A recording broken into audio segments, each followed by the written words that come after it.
Pertahanan semesta bukan hanya soal senjata, tetapi kesiapan seluruh komponen bangsa.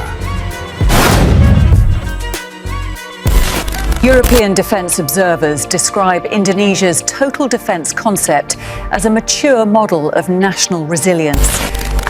Bangsa kita punya pertahanan yang kita namakan pertahanan rakyat semesta. Negara tidak dihancurkan oleh musuh, negara dihancurkan oleh kelemahannya sendiri. Di dunia hari ini, yang lemah tidak dikasihani, yang ragu ditekan dan yang bergantung diperas. Dan pertanyaannya sederhana, Indonesia mau dihormati atau mau diatur? Disinilah satu konsep berdiri paling kontroversial, pertahanan semesta ala Prabowo. Jangan naif, dunia internasional bukan ruang diskusi akademik, ini arena kepentingan brutal. Negara besar, menjual demokrasi, berbicara HAM tapi menjatuhkan sanksi saat kepentingannya terganggu.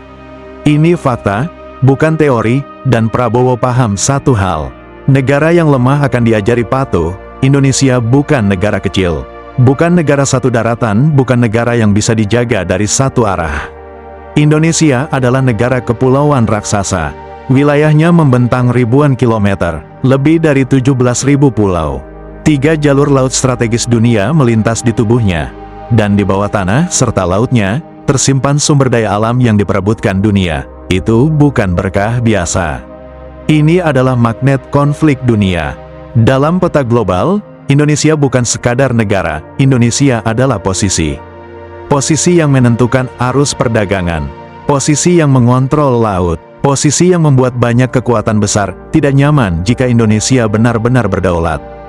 Dan disinilah pertanyaan paling berbahaya muncul, bagaimana jika pertahanan kita setengah-setengah? Kalau pertahanan tidak kuat, Indonesia tidak akan diserang hari ini. Tidak ada tank mendarat, tidak ada bom dijatuhkan, tidak ada deklarasi perang. Yang terjadi jauh lebih halus, dan jauh lebih mematikan, Indonesia dipreteli perlahan kemudian musnah. Satu kebijakan ditekan, satu industri dilemahkan, satu jalur logistik dibuat bergantung. Satu sumber pangan dikunci impor.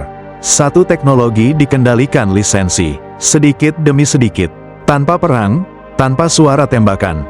Tanpa rakyat sadar bahwa kedaulatan sedang dicabut pelan-pelan. Mari bicara jujur, tentara bukan untuk parade. Bukan untuk seremoni, tentara ada untuk membuat musuh takut melangkah. Prabowo mendorong modernisasi tanpa basa-basi. Alutsista berlapis kemampuan antara serang dan bertahan. Karena dalam bahasa militer, if you want peace, prepare for war. Jika ingin damai, bersiaplah untuk perang. Karena itu, pertahanan semesta bukan romantisme rakyat bersenjata, ini bukan cerita heroik ala film. Bukan rakyat disuruh angkat senjata ke jalan, ini adalah arsitektur bertahan hidup nasional. Sistem pertahanan semesta di mana TNI kuat sebagai garda utama, industri nasional jadi tulang punggung. Pangan dan energi jadi senjata strategis. Rakyat siap bukan panik dan negara punya opsi, bukan ketergantungan. Ini bagian paling tidak populer. Dan justru karena itulah, bagian ini paling penting. Pertahanan semesta menuntut kedewasaan nasional. Mari bicara fakta. Indonesia tidak dijaga oleh jutaan tentara. Indonesia dijaga oleh sekitar 400.000 prajurit aktif di wilayah yang luasnya setara satu benua Eropa. Ribuan pulau. Puluhan ribu kilometer garis pantai, ruang udara luas, laut dalam, hutan, pegunungan, tidak ada negara waras yang percaya semua itu bisa dijaga oleh tentara saja. Karena itu, rakyat tidak bisa hanya menjadi penonton. Pertahanan semesta tidak meminta rakyat jadi tentara, tidak memaksa rakyat angkat senjata, tidak menjadikan sipil sebagai target. Yang diminta jauh lebih mendasar, dan jauh lebih berat, kesadaran disiplin ketangguhan mental. Rakyat harus sadar bahwa ancaman itu nyata, bahwa krisis bisa datang tiba-tiba, bahwa keamanan bukan layanan instan yang selalu tersedia tanpa biaya. Karena sejarah sudah berkali-kali membuktikan, negara tidak jatuh saat perang besar, tapi saat krisis pertama datang dan rakyatnya hanya tahu satu kata, menuntut. Menuntut negara hadir, tapi menolak berkorban. Menuntut perlindungan, tapi alergi pada tanggung jawab. Pertahanan semesta membalik logika itu. Negara kuat bukan karena pemerintahnya sempurna, bukan karena tentaranya banyak, tapi karena rakyatnya siap saat keadaan buruk datang.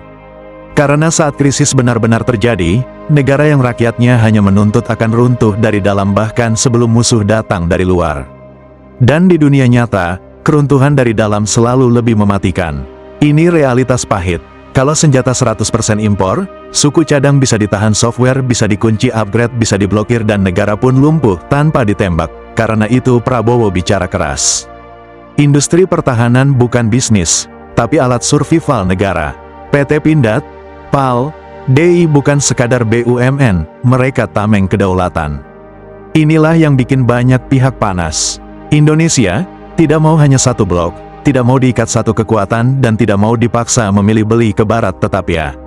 Kerja sama timur lanjut ya, non-blok tetap. Pesannya jelas, Indonesia bukan pion. Negara yang punya banyak opsi, intinya tidak ada celah untuk diperas kepentingan. Perang masa depan tidak selalu pakai peluru.